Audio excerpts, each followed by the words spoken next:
Assalamu alaikum. My name is Zainab and today my topic of discussion is basic instruments used in the eye surgery. चलिए start. Other one is a keratome. Keratome की अगर हम देखें working tip इसकी तो diamond shape working tip है और बहुत इसके कटिंग एजेस होते हैं। अब ये फेकोएमल्सिफिकेशन में 2 to 3 mm का इंसिजन देने के लिए यूज किया जाता है कॉर्नियल इंसिजन में। और इसके अलावा एंटीरियर चैम्बर में हमें मतलब क्या कह सकते हैं एंट्री के लिए हम लोग ये कैराटोम ब्लेड को यूज कर सकते हैं। आप इसका वर्किंग टिप भी दे सकते हैं कि ये डायमंड शेप्ड है। Next one is a crescent knife. Crescent knife हमारे पास ब्लंट टिप है जो कि बेवल शेप होती है। ब्लंट टिप है जो कि बेवल शेप होती है और इसकी टिप जो है वो स्प्लिटिंग एक्शन है इसकी बोथ साइड्स पे। आप देख सकते हैं कि बेवल शेप टिप है इसकी। अब ये स्मॉल इंसिजन्स में इसको यूज कर सकते हैं और इसके अलावा स्मॉल इंसिजन कैटरेक्ट सर्जरी में भी यूज कर सकते हैं और उसके अलावा सुचरलेस ट्यूबरकुलेक्टमी में भी यूज कर सकते हैं। This is a crescent knife which is quite different from the side port entry and keratome. Other one is IOL dialer. IOL dialer जिसको हम मैनिपुलेटर भी कह सकते हैं जो कि लेंस को मैनिपुलेट करने में हेल्प आउट करता है। और लेंस हमने इंसर्ट कर दिया उसके ऊपर न्यूक्लियस को मैनिपुलेट करने के लिए जो हम यूज करते हैं वो IOL डायलर है जिसको इंट्राऑकुलर लेंस डायलर भी कहते हैं। नेक्स्ट है इंट्राऑकुलर लेंस डायलर जो कि एज अ डायलर आप कह सकते हैं कि जो नॉन फोल्डेबल इंट्राऑकुलर लेंसेज को प्रॉपर पोजीशन में मैनिपुलेट करने के लिए लेंस कैप्सूल को मैनिपुलेट करने के लिए यूज कर सकते हैं। इसको मैनिपुलेटर भी कहते हैं और ये फेकोएमल्सिफिकेशन में मोस्ट कॉमनली यूज होता है। नेक्स्ट हमारे पास आ जाता है चॉपर। चॉपर हमारे पास as a name indicate chopping के लिए यूज करते हैं मतलब लेंस कैप्सूल को चॉप करने के लिए। मतलब लेंस उनको स्मॉल फ्रेगमेंट्स में कन्वर्ट करने के लिए हम चॉपर यूज करते हैं।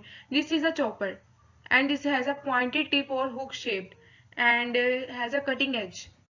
Other one is a wide vectis. Wide vectis, as the name indicates, have a loop attached and has a metallic handle.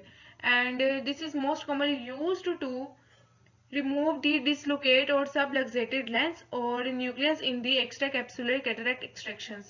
मतलब ये हमारे पास लेंस कैप्सूल को रिमूव करने के लिए हम यूज कर सकते हैं। अगर होल न्यूक्लियस को होल सबलक्सेटेड लेंस को रिमूव करना हो तो हम वाइड वेक्टिस को यूज करते हैं। Other one is a Castroviejo caliper. As a name indicate caliper. Caliper मतलब मेजरमेंट के लिए हम यूज करते हैं लेंस की या आई की ड्यूरिंग सर्जरीज में कॉर्नियल डायमीटर को मेजर करने के लिए हम यूज करते हैं। अब ये मोस्ट कॉमनली कौन कौन से सर्जरीज में यूज होता है? फर्स्ट तो स्क्विंट सर्जरी में यूज होता है। सेकंड वन टोसिस में। टोसिस का मतलब होता है आईलिड का ड्रॉप कर जाना।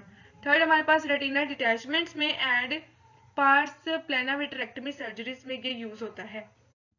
नेक्स्ट आ जाता है हमारे पास corneoscleral forcep. Corneoscleral forcep as name indicate ये हमारे पास होल्ड करने के लिए जैसे कॉर्निया या स्क्लेरा को होल्ड करने के लिए या उनको रिपेयर करने के लिए ड्यूरिंग इन दैट सर्जरीज हम लोग यूज कर सकते हैं। अब अगर इसका वर्किंग एंड देखें ये हमारे पास पिकुलियर है। इसका वर्किंग एंड देखें तो हमारे पास इसका वर्किंग एंड देखें तो राइट एंगल है और इतना इलोंगेटेड नहीं है। जो नेक्स्ट हम फोर्सेप देखेंगे वो ज्यादा इलोंगर वो इससे कम लॉन्ग होता है। जो इसकी वर्किंग टिप है बेंड तो है लेकिन इतना लॉन्गर नहीं है इसका कटिंग एज। और ये होल्ड करने के लिए स्क्लेरा को कॉर्निया को जो हमने इंसिजेंस दिए हैं उनको होल्ड करने के लिए यूज करते हैं। आप देख सकते हैं ये कैप्सुलर एक्सिस फोर्स है। अब इसकी वर्किंग टिप देखें दोनों क्वाइट सिमिलर हैं लेकिन इसकी वर्किंग टिप देखें वो इतनी ज्यादा लॉन्गर नहीं है as compare to corneoscleral forcep. अब ये लेंस कैप्सूल को रेज करने के लिए और उसको होल्ड करने के लिए यूज किया जाता है। अब नेक्स्ट आ जाता है हमारे पास आइरिस रिपोजिटर। एज नेम इंडिकेट रिपोजिट मतलब रिवर्ट बैक करने के लिए जो हम फोर्सेप या ब्लेड यूज करते हैं हैंडल यूज करते हैं उसको आइरिस रिपोजिटर कहते हैं। अब अगर देखा जाए तो बहुत इसके वर्किंग एंड्स है लेकिन ब्लंट एंडेड्स होते हैं। ये आफ्टर इंट्राऑकुलर सर्जरीज आइरिस को रिपोजिट करने के लिए यूज किया जाता है। नेक्स्ट हमारे पास आ जाता है सिमकी कैनुला। सिमकी कैनुला इरिगेशन पर्पसेस में ड्यूरिंग हमारे पास लेंस मैटर जैसे हम लोग इरिगेशन कर रहे हैं फेकोएमल्सिफिकेशन में कर रहे हैं दूसरा एक्स्ट्रा कैसुलर कैटरेक्ट एक्सट्रैक्शन में कर रहे हैं इरिगेशन और एस्पायरेशन के लिए जो कैनुला यूज होता है उसको सिमकी कैनुला कहते हैं। नेक्स्ट आ जाता है हमारे पास superior rectus holding forceps. Superior rectus holding forcep is quite similar to corneoscleral holding forcep और ये हमारे पास लेकिन इसकी अगर वर्किंग टिप देखा जाए तो वो राइट एंगल थी लेकिन ये एस शेप है।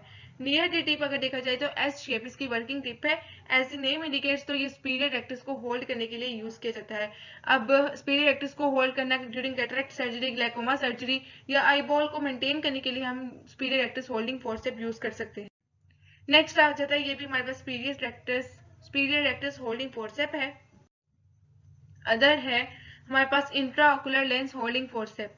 इंट्राओकुलर लेंस होल्डिंग फोर्सेप हमारे पास इसका स्प्रिंग एक्शन होता है और ये शॉर्ट होता है as compare to other holding forceps. और अगर इसकी वर्किंग टिप देखा जाए तो स्मूथेस्ट इसकी वर्किंग टिप होती है और सेडिशंस होती हैं। ये नॉन फोल्डेबल लेंस को इम्प्लांट करने के लिए यूज किया जाता है। नेक्स्ट हमारे पास नीडल होल्डिंग फोर्सेप है। इसका भी स्प्रिंग एक्शन है, लेकिन नीडल होल्डर अगर देखा जाए तो आगे से ये ब्लंट है और ये just like common needle holder ये भी इसी तरह एक्ट करता है, लेकिन ये क्वाइट स्मॉलर और उसके अलावा इसका स्प्रिंग एक्शन होता है।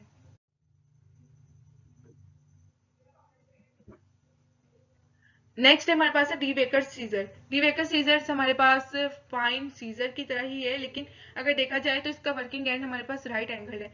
राइट एंगल होने के अलावा हमारे पास अगर ये वर्किंग में नहीं आ रही तो ये हमारे पास वी शेप इसका मतलब kept apart making V shape by spring action, मतलब इसका वी शेप ही रहता है और हमेशा वी शेप ही रहता है, लेकिन इन दैट यूज ना हो, इन दैट केस अगर यूज ना हो। अब ये हमारे पास ड्यूरिंग रिडेक्टमी रिडोटमी हम लोग विट्रस और पिपिलर मेम्ब्रेन को कट करना हो तो हम लोग डी वेकर सीजर यूज करते हैं। आज का हमारा लेक्चर इतना ही है। नेक्स्ट लेक्चर में हम लोग बाकी जो रिमेनिंग इंस्ट्रूमेंट्स है वो कवर करेंगे। Thank you so much for your time.